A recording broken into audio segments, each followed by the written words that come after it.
Hello बेटा, आपके board exam बहुत नज़दीक आ गए। बोर्ड एग्जाम में क्वेश्चन आता है टेबल बेस्ड क्वेश्चन। तो बेटा इस आज ऐसे 10 टेबल बेस्ड क्वेश्चन देखने वाले हैं जो आपके एग्जाम के पॉइंट ऑफ व्यू से बहुत ही इंपॉर्टेंट है। तो चलिए बेटा स्टार्ट करते हैं। बेटा आपको ये टेबल दिख रहा होगा, इसमें नेम, टाइप और फंक्शन बताना है। कौन सा लोब से क्वेश्चन पूछा है, कौन सा उसके पास नर्व होता है, उसका फंक्शन क्या है। तो पहला अगर आप देखोगे तो ऑल्फैक्टरी लोब दिया हुआ है। ऑल्फैक्टरी, उसके पास कौन सा रिसेप्टर वो नर्व्स होता है, तो सेंसरी नर्व, उसका फंक्शन क्या हो, sense of smell.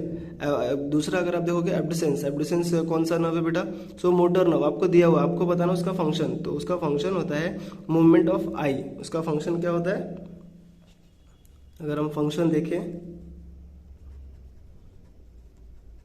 Movement of आई। अगर तीसरा आप देखोगे हाइपोग्लोसल, हाइपोग्लोसल अगर किस टाइप का नर्व है बेटा, अगर आप ये देखोगे तो ये भी क्या है, मोटर नर्व होता है, मोटर नर्व। और इसका फंक्शन क्या होता है, मूवमेंट ऑफ टंग के लिए रिस्पॉन्सिबल होता है बेटा। किसके लिए रिस्पॉन्सिबल होता है, मूवमेंट ऑफ टंग। ठीक है। बेटा ये जो टेबल आपकी बुक में दिया हुआ है बहुत ही इंपॉर्टेंट है। अगर आप ये चैप्टर वाइज देखोगे बेटा तो कंट्रोल एंड कोऑर्डिनेशन का चैप्टर से ये टेबल दिया हुआ है। बेटा ये तो मैंने सिर्फ एक एग्जांपल के लिए लिया, आपको ये पूरा टेबल अच्छे से करना है। ठीक है, चलो अब हम दूसरा टेबल देखते हैं। बेटा अगर आप दूसरा टेबल अगर आप ध्यान से पढ़ोगे तो क्या लिखा है, complete the table of carcinogen and organ it affect. मतलब कौन सा कार्सिनोजेन कौन से ऑर्गन को अफेक्ट कर रहा है, उसके आंसर आपको लगाना है। आपको यहाँ पे देखो बहुत सारे कार्सिनोजेन दिए हुए हैं, vinyl chloride, diethylstilbestrol, cadmium oxide and cigarette smoke. तो बेटा यहाँ पे आपको बताना है कि कौन सा कार्सिनोजेन बॉडी के कौन से ऑर्गन को अफेक्ट करता है। ठीक है, चलिए एक एक करके हम देखते हैं।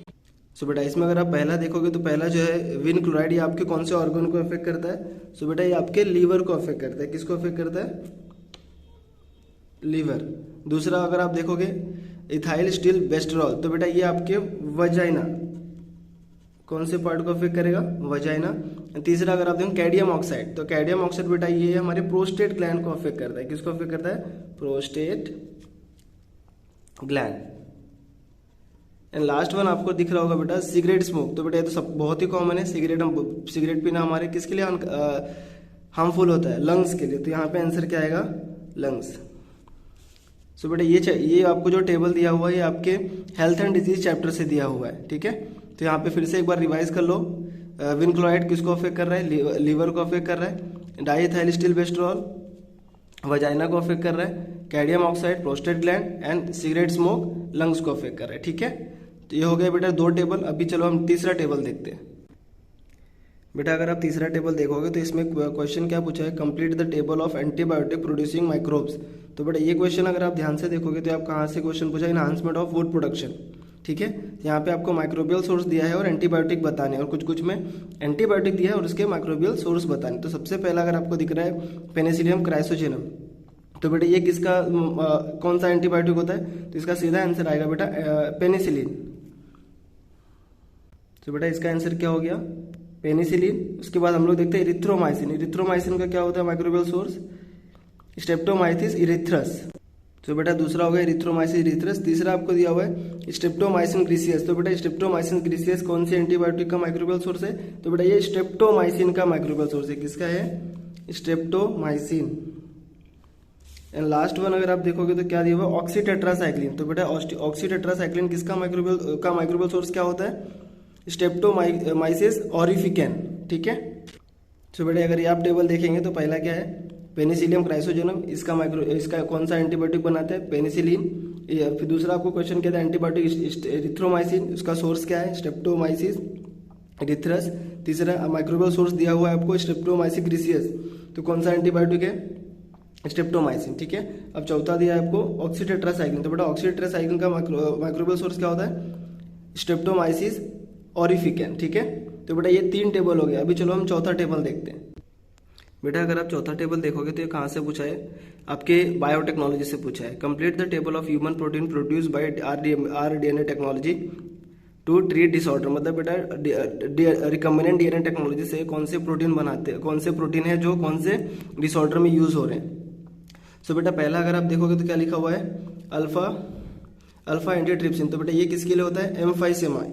ये किसके लिए यूज करते हैं हम, एम्फाइसेमा को ट्रीट करने के लिए यूज करते हैं, ठीक है। दूसरा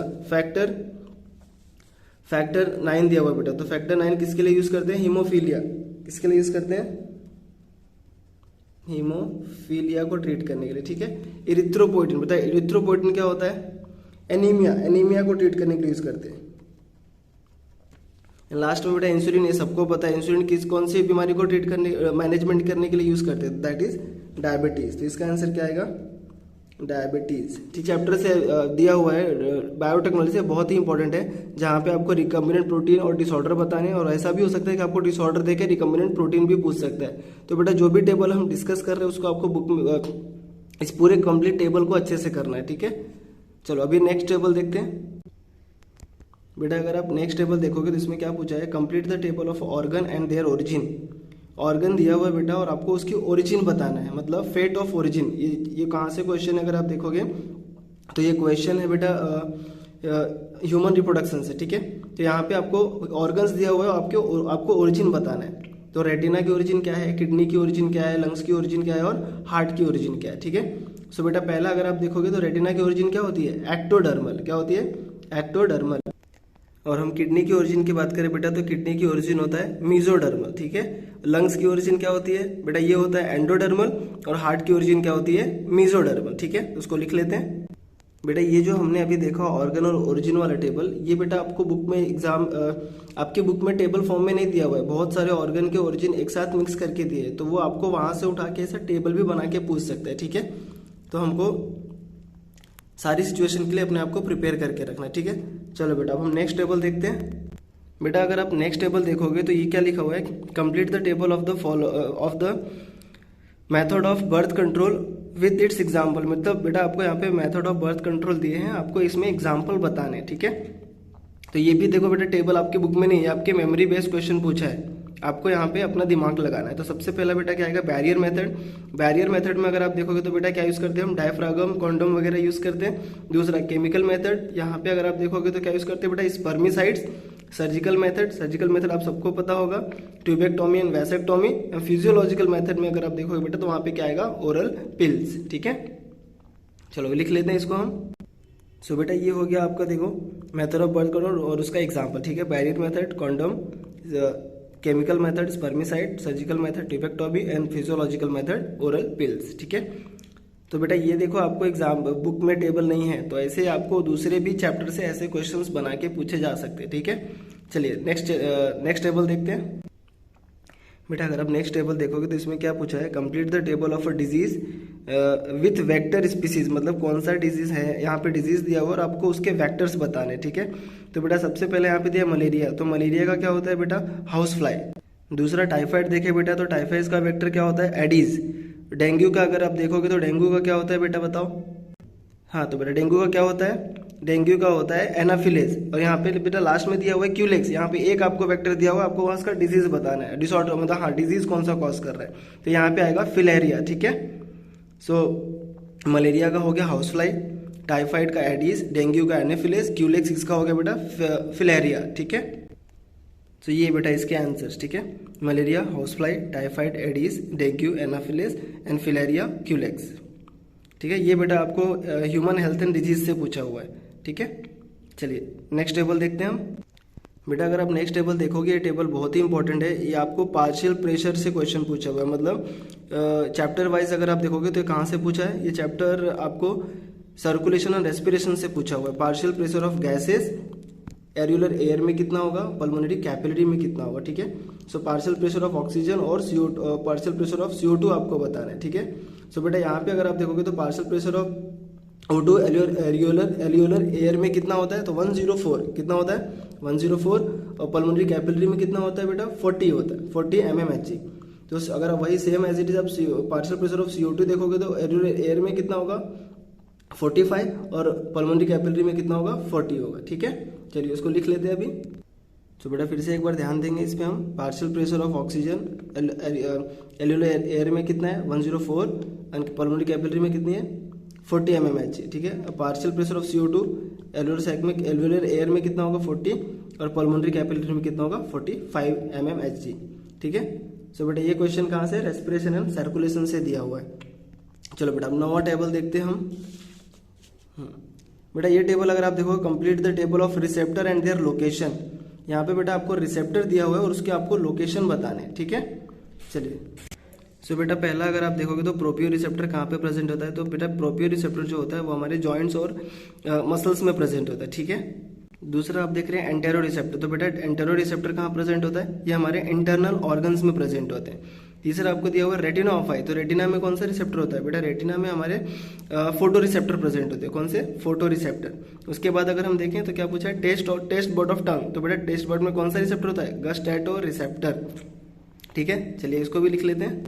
सो बेटा ये हो गया उसके आंसर। प्रोपियो रिसेप्टर कहाँ प्रेजेंट होता है, जॉइंट एंड मसल्स में। Enteroreceptor internal organs. Photoreceptor retina of eye. Gustatoreceptor tongue, taste bird of tongue, ठीक है बेटा। ये भी आपको कंट्रोल एंड कोऑर्डिनेशन से चैप्टर, ये पूरा बेटा आपको बुक में दिया हुआ पूरा टेबल, ये आपको ये पूरा टेबल कंप्लीट करना है। तो हम यहाँ पे जस्ट एक क्वेश्चन फॉर्म में देख रहे हैं कि एग्जाम में कैसे क्वेश्चंस आ सकते हैं, ठीक है। चलिए अब हम लास्ट टेबल देखते हैं बेटा एक। सो बेटा लास्ट टेबल भी जो आपको दिया हुआ है, complete the table of hormone with their deficiency, मतलब बॉडी में ये डिसऑर्डर जो आपको दिए हुए बेटा वो कौन से हार्मोन की डेफिशिएंसी मतलब कमी की वजह से हो रहा है। सो बेटा सबसे पहला देखोगे तो एडिसन डिजीज, एडिसन डिजीज में किसकी कौन से हार्मोन की डेफिशिएंसी होती है। सो वहाँ पे बेटा अगर आप देखोगे तो मिनरलोकॉर्टिकॉइड और ग्लूकोकॉर्टिकॉइड की डेफिशिएंसी होती है, ठीक है। अब दूसरा दिया हुआ है मिक्सोडेमा, तो मिक्सोडेमा कौन से हार्मोन की डेफिशिएंसी है, थायराइड हार्मोन, ठीक है। थायराइड हार्मोन की डेफिशिएंसी से हमें क्या होता है, मिक्सोडेमा। थर्ड वन दिया है बेटा डायबिटीज इंसिपिडस, तो डायबिटीज इंसिपिडस अगर आप देखोगे तो किसकी डेफिशिएंसी की वजह से होता है, वेसोप्रेसिन। वेसोप्रेसिन को हम और क्या कहते हैं, ADH, anti diabetic hormone. And last one देखो बेटा डॉर्फिज्म। डॉर्फिज्म जो प्रॉब्लम होता है वो किसकी वजह से होता है बेटा, तो वो होता है हमारा ग्रोथ हार्मोन की डेफिशिएंसी की वजह से होता है, ठीक है। तो बेटा ये भी जो टेबल आपको दिया हुआ है ये भी आपके बुक में नहीं है, ये आपको बस आपके मेमोरी बेस पूछा हुआ है कि आपको कौन से हार्मोन से कौन से डेफिशिएंसी है, उसके आंसर इसमें बताने थे, ठीक है। सो बेटा ये हो गया उसके आंसर, ठीक है। एडिसन, मिनरलोकॉर्टिकॉइड्स और ग्लूकोकॉर्टिकॉइड्स, मिक्सोडेमा थायराइड हार्मोन, और डायबिटीज इंसिपिडस एडीएच, और लास्ट में डॉर्फिज्म ग्रोथ हार्मोन, ठीक है। यहाँ पे बेटा थायराइड हार्मोन की जगह आप T3 T4 भी लिख सकते हो, ठीक है। सो बेटा ये थे कुछ ऐसे 10 टेबल जो आपके बुक के हैं, जिसमें अगर आपने देखा होगा इसमें बेटा कुछ आपके बुक से भी हैं, कुछ आपके बुक के बाहर से, मतलब बाहर से इन द सेंस आपको अपनी मेमोरी को यूज़ करना है वहाँ पे, ठीक है। सो बेटा ऐसे टेबल आपको एग्जाम में भी आ सकते हैं, हर साल बोर्ड में 1 या 2 टेबल एग्जाम में आ ही रहा है, तो आपको बुक के जितने भी टेबल्स है बेटा अच्छे से करने हैं। और अभी इस वीडियो में हमने सिर्फ जूलॉजी वाले पार्ट के टेबल्स देखे बेटा, आपको इस सेम एज इट इज आपको बॉटनी में भी जितने टेबल है वो भी कंप्लीट करना है, ठीक है। चलो बेटा तो आज के वीडियो में इतना ही, थैंक यू सो मच।